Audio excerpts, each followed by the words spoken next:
Good morning, everyone. And we are back in our segment, Wow Pinoy! And I am your host, Athalia. And I'm Tina.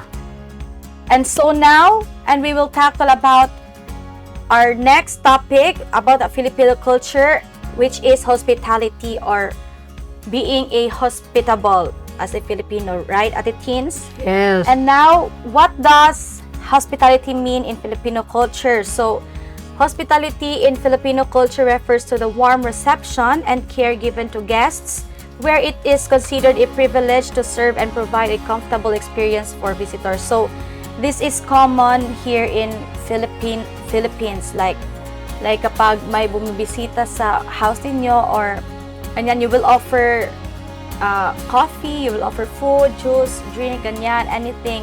Like if someone will say na, diyan muna ako makitulog, kahit yung family nyo, di ba? Diyan muna kami matutulog kasi wala kami matitirahan. So, you will offer your home for them to live or to stay like that. So, sa'yo, Ate Teens, what is your insights about the hospitality? For me, hospitality is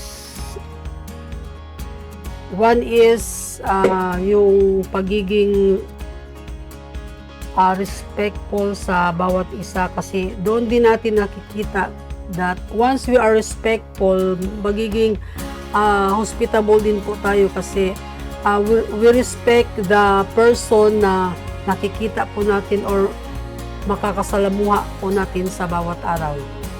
Yeah, so Ate Teens is right also na yung pagiging hospitality ay may respect din, ganyan. So next is how the Filipinos show their hospitality. So meron ka bang dito, Ate Teens, na paano natin ma-show sa kapwa natin or sa family natin ang pagiging hospitable ng isang Filipino? For me, being a hospitable or one of the culture of being hospitable is like if we have guests or visitors in our house, so for preparing foods like what I've said, at saka once nagkakaroon po tayo ng bisita sa bahay, yun nga, binibigyan po natin sila ng magandang accommodation po, like sa kanilang pahingaan or some sources, like if kung gusto po nilang makigamit lahat sa bahay, ganun naman po talaga yung mga Pilipino na kahit hindi mo imbitahin ay gumagamit pa rin sa mga gamit na kahit na di mo pinapagamit. Yun ang essence ng pagiging isang hospitable siguro para sa akin po. Okay, so I just want to add sa mga sinasabi ni Titins. Tama sa Titins, no, kahit hindi mo pinapahiram, kapag inaalok mo ganyan, talagang that's the way na pagiging hospitable mo. So kagaya din ng mga actors nga, yung sa mga ibang bansa, Ate Teens, like mga K-pop, ganyan, talagang sinasabi nila kapag concert nila, Filipinos are very hospitable. Talagang talaga yung mga Filipinos may respect, ganyan, yung parang wini-welcome talaga yung bawat isa na as if na family ka, ganyan, kahit stranger ka man or kahit hindi ka man nila kilala. Oh. At saka doon sila na-amaze kasi sa mga Pilipinong yun nga, being hospitable, kasi kahit saan ka mang pumunta, yun nga, yung pagiging po at opo, good evening, isa din po yun sa kultura ng mga Pilipino na hindi po nawawala talaga, is yung kahit saan ka mang pumunta, bit-bit mo yung pagiging isang hospitability. Hospital. Ano ba yan? What do Filipinos call guests who are treated like family? So, guests who are treated like family are referred to as pamangkin or nephews and nieces in English, or kabayani, like close companions. So, in some cases, they are treated like family members and are given special care. So, this is true, no, sa mga Filipinos, kasi aside sa mga kamag-anak natin, may tinitreat din tayo na parang anak natin or parang sister natin, ganyan, like sa isa community na like Family friends close ko, friend. oo, ganyan. Like friends ko, hindi ko lang sila tinitreat as friends or best friends, pero tinitreat ko din sila as my sisters or brothers, ganyan. May friend nga ako nga parang tinitreat ko as like my mama, ganyan. So, ganyan, mga Filipinos, kasi pag pumupunta ako sa bahay nila, tinitreat din nila ako as their family. Like But actually, Atalia, we have guests here, right?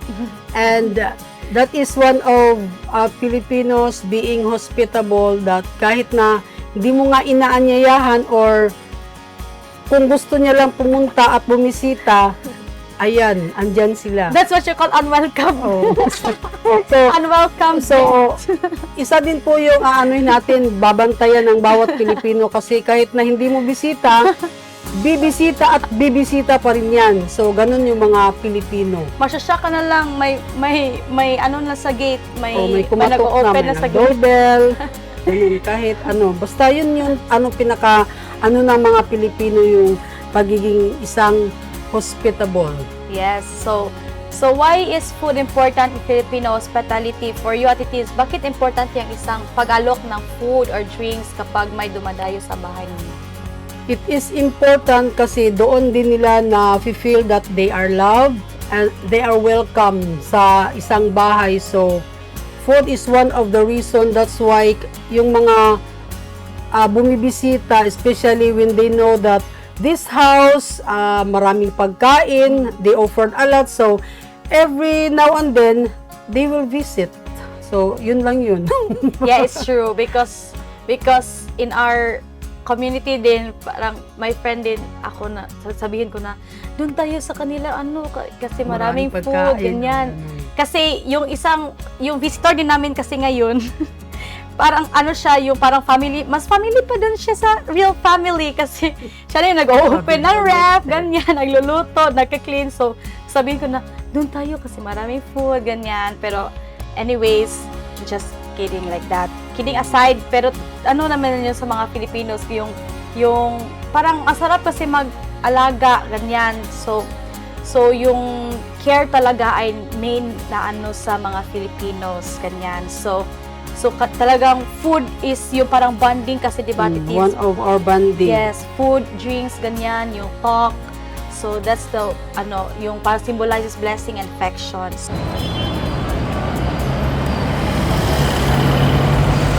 A pedestrian lane is an interim or temporary pedestrian facility that may be appropriate on roads with low to moderate speeds and volumes.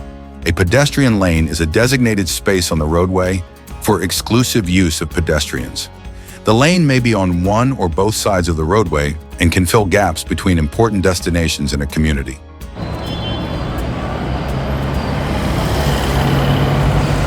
So next, what is a bahay kubo and what does it represent in hospitality? So a bahay kubo is a traditional house made of bamboo and thatch, symbolizing that simple and welcoming nature of Filipinos.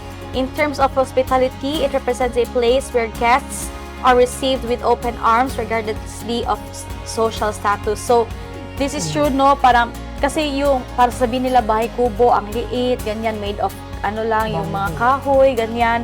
But no, guys, kahit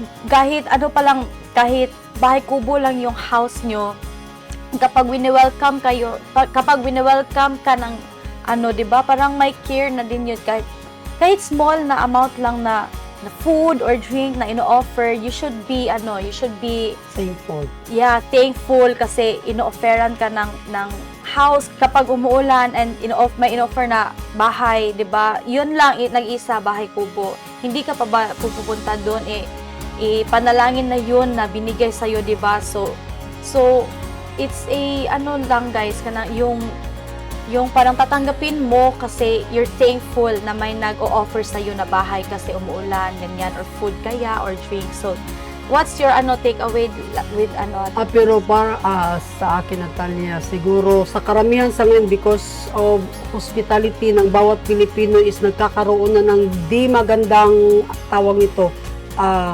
Kung baga, pag-welcome ng tao kahit di kilala. So, doon din natin nalalaman na they are not good person kasi nagiging, yun nga, kampante tayo sa bawat isa't isa dahil sa pagiging hospitable ng bawat Pilipino. So, dapat po nating tandaan din po na dapat maging aware po tayo sa mga taong we try to help kasi doon po natin na na baka merong masamang gagawin. So, lang po, attention. Kailangan din po natin na kahit as strangers man sila, so bibigyan din po natin sila ng magandang attention, pero yun nga, aware po tayo sa mga pangyayari.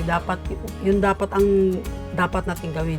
So, I agree with the teens kasi hindi mo matansya yung panahon kasi kapag what if may papasukin ka, so dapat mo kikilatisin. Hindi mamawala yung hospitality mo, pero kailangan mong kikilatisin or you should be vigilant sa pinapapasok mo sa bahay ninyo kasi sabi na titis nga para ma-aware ka and para may alam ka sa pinapapasok mo sa bahay ninyo, di ba? So next is, what does kapwa mean in a Filipino culture and how does it relate to hospitality? For your teens, what is kapwa means and paano mo siya ma-relate sa pagiging hospitality or hospitable?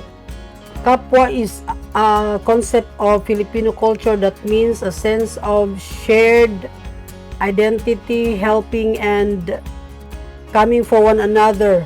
So, para sa akin, yung iba kasi yung ibig sabihin ng kapwa sa Bisaya. Pag ibig sabihin ng kapwa is ayahay, walang ginagawa. Yun yung sa other term ng Bisaya or sa Filipino. So, kapwa maybe is pakikitungo or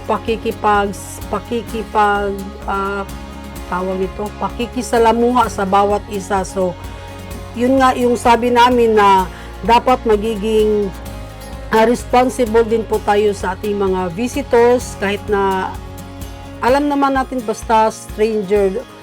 Siguro in our family, di naman natin na yun na meron siyang gagawin, pero yun nga, dapat we need to be aware sa mga strangers. Hindi ko naman sila minamaliit, pero naging opinion ko lang kasi mahirap na ngayon ang panahon. So kailangan din nating mag-observe sa bawat pumapasok sa bahay natin. Kahit pinapasok natin sila, pero dapat yun nga ang gagawin natin, magiging attentive tayo at yung alertness sa ating gagawin kung meron mangyayaring di maganda. Yes, so I agree with the teens. So kailangan mo talagang maging vigilant sa pinapapasok mo sa bahay, di ba? Kasi you don't know them so you don't know them personally, so you need to be vigilant and be careful. So next, how do Filipinos show respect and appreciation for their guests? Filipinos show respect and appreciation for their guests by offering them food and drink, ensuring their comfort and sometimes going out of their way to make sure they feel at home even if the guest is a stranger. So, yun nga sinasabi namin, yung parang nagkakaisa yung mga Filipinos through food, drinks, ganyan, yung mga talks, ganyan, di ba? So, we will offer them food and drink para magiging comfortable sila sa house, ganyan, or makikipagchikahan ka dyan, like, how are you, ganyan. So, you will let them sit in your sala or yung iba nga sa dining na dumidiretso para makichikahan, ganyan. So, ganun ka ba din atitins kapag may pumupunta sa bahay ninyo, parang mag-offer ka ng food or makikipagchikahan ka muna, ganyan? Pero actually, wala kaming bahay. So, nakikitira lang po, we're living from our relatives, so para sa kaalaman po ng iba. But if we have visitors in our house, makikihouse na rin po tayo. Yun nga, we offer drinks or something like coffee, juice, or yung tinapay. Kasi pag yung sabi ng iba, pag once you offer them foods, nagiging comfortable sila kasi, naging welcome ako sa bahay na to. So, hindi nila hindi sila aalis na sa bahay na parang, ba't ganun? Ba't di man lang ako pinakain or or pinainom ng juice, baka siguro I am not welcome no na nag-visit sa house, pero hindi po, may mga tendencies po na yung binibisitahan is walang Wala. pera. yun, pero yung ano namin is we are eagerly to offer something, pero yun nga, dahil sa kawalan minsan ng pera, ayun lang, mag-uusap, then pipintuhan lang, yun yung naging bonding, at saka magiging hospitable tayo kahit papano po. Yes, that's true. Kahit okay na, kahit sa akin, okay lang sa akin na wala may offer, ganyan. Basta nakapunta ako sa bahay, nakipagchikahan, ganyan. Kasi sapat na kasi yun for me na kahit na chikahan lang, ganyan, kahit walang food. Kasi kasi for me I can buy naman for us, 'di ba? So pag sabihin na wala kaming ganyan, wala kaming bread or wala akong may offer, then I will offer na lang kanyan. So 'di ba, may hospitality pa din na nagaganap sa inyong dalawa. So kaya wag kayong mahiya sa mga punta ka sa bahay ganyan pero wala kaming may offer. So wag kayong mahiya kasi sa tao naman din kasi yun if may may judgment sila sa inyo. Kaya wag kayong makinig sa mga sinasabi ng iba. So it doesn't matter kung may pera ka man o wala, importante is you have to visit your relatives. Ang importante is nabisita mo sila kasi tinitingnan mo din yun kung paano yung naging sitwasyon ng kamag-anak mo. So isa po din po yun sa pagiging makatao po. Yes, that's right. So next, how do Filipinos make guests feel at home? So for you, Atitis, paano mo wini-welcome or paano mo na yung guest mo na para ma-feel sila at home, like hindi mahihiya, ganyan? Siguro Ipagchikahan. hindi yung i-welcome mo sila through banda. Yung pa may torotot. May turutot, joke lang po yun. Siguro pag once your relatives pupunta or dadalaw sa bahay mo is, yun nga, you have to make them comfortable sa pagkain, sa mga gamit na gagamitin nila. Then you tell them na, okay, go ahead, you can use that, you can do this. Isipin mo lang na this is your house, kahit hindi naman. So parang ganun ba? So ipapagamit mo lahat para maging comfortable yung naging guest mo or bisita mo sa pamamahay mo. Yes, may visitors din nga na kakapasok pa lang, pupunta na agad sa kwarto, makitulog, ganyan. Diba? Sobrang comfortable yun. Yes, makikita nyo yan siya sa susunod natin. Magigigas po natin siya dito. Yes, next time. Po natin siya. Ibabash. Huwag naman. Ano lang yung joke lang. I will introduce the visitor next time to you na ito yung visitor namin na papasok lang sa bahay tapos pupunta na agad sa kwarto. Ganyan. So, di ba, napaka-hospitable. Anyways, so kahit na sa mga sa mga bagay-bagay na hindi sa atin o sa kanila, kahit hindi mo papahiramin, nakita mo na lang, ay sinuot mo na pala yan. Parang ganun ba? So, comfortable talaga. pero wag lang yung toothbrush, guys, kasi parang naman yan. Sobrang hospitable. Grabe na yung pagka-hospitability ng Anyways, sobrang comfy. yes. So anyways, what role does bayanihan play in Filipino hospitality? So, natakol natin yung bayanihan last time, no, na parang caring, helping each other. So nare-relate din siya sa hospitality or pagiging hospitable na Filipino because yun nga, yung my care, yung my respect, and Helping hand. yes, helping hand, ganun, whether by assisting a guest or taking part in community activities which fosters a sense of belonging and shared responsibility. So, yun nga, yung hospitality and yung bayanihan is nag-connect siya because may responsibility, ganyan. So, may care, kumbaga ba, may care or may close tied tayo, ganyan. So para na-feel mo as one talaga kayo na family, ganyan. So, for your teens, may ganyan din pa ba? I will ask you, may ganyan pa ba rin ba ngayon na mga times o panahon na observe mo pa ba? yung pagiging hospitable ng isang Pilipino, yun ang hindi talaga nawawala. Yung ibang kultura ng Pilipino is nawawala, pero ito yung pinaka hindi nawawala. Kahit nga hindi mo sinasabi na kain ka, talagang kumakain. So, yun nga, hindi talaga siya nawawala. So, this is the practice that the Filipino na hanggang sa ngayon isa sa mga bagay na isang bagay ng mga Pilipino or kultura ng Pilipino na mahirap po tanggalin.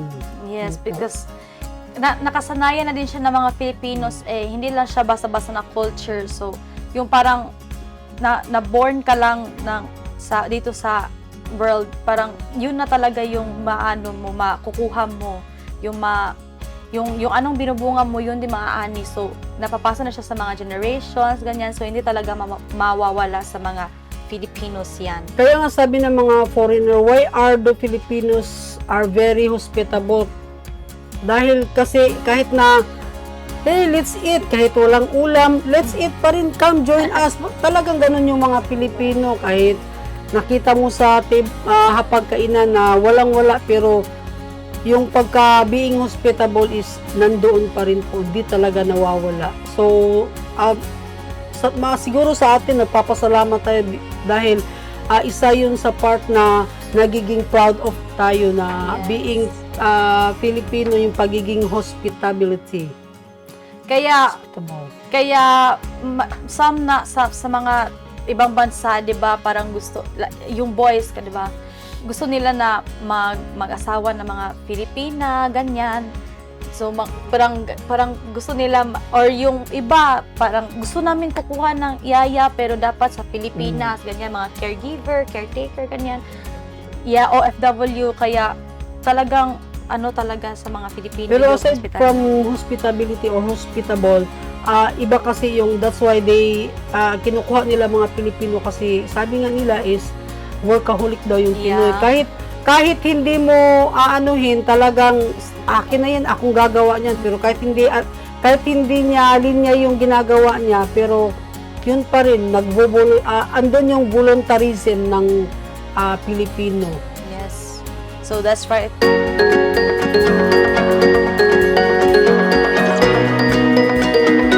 Washing hands can keep you healthy and prevent the spread of respiratory and diarrheal infections. Germs can spread from person to person or from surfaces to people when you touch your eyes, nose, and mouth with unwashed hands.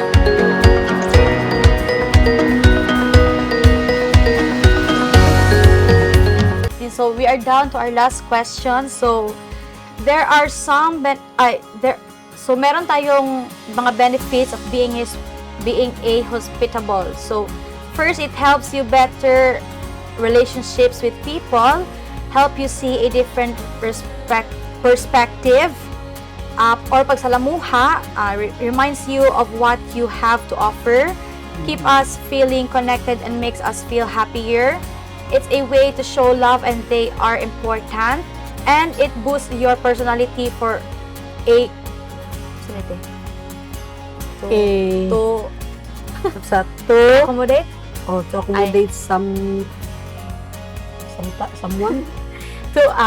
It boosts your personality to accommodate someone even if it's not your responsibility. So yun nga, so may benefits din na ang pagiging hospitable mo towards someone, kasi yun nga sabi doon na nagiging boost yung confidence mo na makipagsalamuha, ganyan, mag-take care sa ibang tao. So talagang nandyan na sa loob mo yan. Ikaw, Atitis, totoo bang may benefits yung pagiging hospitable sa'yo? Yes. At saka isa po siyang malaking tulong po sa mga Pilipino. Hindi naman siguro sa lahat ng mga Pilipino lang, pero sa karamihan po talaga sa Pilipino, we do practice hospitable or hospitality. So, yun na yung naging tatak ng Pilipino.